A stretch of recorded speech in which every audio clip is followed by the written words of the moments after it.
والے ہیں۔ اب خوبصورت مقرر، ایک بہترین مقرر آج کے درمیان ہے جو آج اس جلسہ کے خصوصی مقرر ہے، خطیب اہل سنت، خطیب باوقار ناصر مسلک اعلیٰ حضرت مناظر اہل سنت، قاطع صلح کلیت، خطیب یورپ و ایشیا، سیاح یورپ عرب و عجم، حضرت علامہ الحاج مفتی شفیق رضا صاحب کے پاس کہیے سبحان اللہ۔ ملک نیپال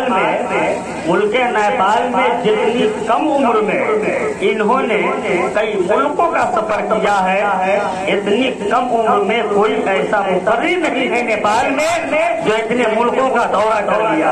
ایک خصوصیت، دوسری خصوصیت یہ ہے کہ آپ سرکار ساتھیہ کے بھی خلیفہ ہے، کہیے سبحان اللہ۔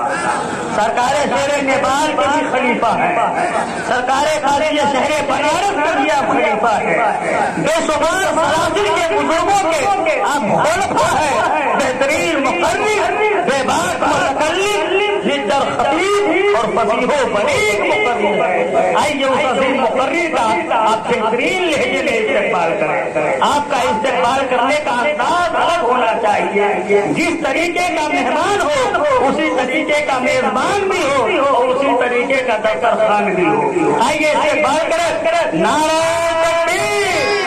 دونوں ہاتھوں کو ہوا میں لہرا دیں، کیونکہ عورتوں کے لیے ہاتھ اٹھانا جائز نہیں ہے۔ آپ اگل بغل دیکھ لیجیے کہ کون آپ کے قبیلے کے بیٹے ہیں، جو ہاتھ اٹھا لے سمجھ لیجیے کہ میرے قبیلے کے ہیں، جو ہاتھ نہ اٹھائے سمجھ جائیے کہ دوسرے قبیلے کے ہیں۔ آئیے استقبال کریں، نعرہ تکبیر، نعرہ رسالت، مسلک اعلیٰ حضرت، جشن عید میلاد النبی، مسلمانان نیپال، نعرہ تکبیر، زبر کیا ہے پھر بولے گا، ایک مجاہد دلیر بولے گا، بڑا بندے تمہاری خیریت نہیں، کیونکہ اعلیٰ حضرت کا شیر بولے گا۔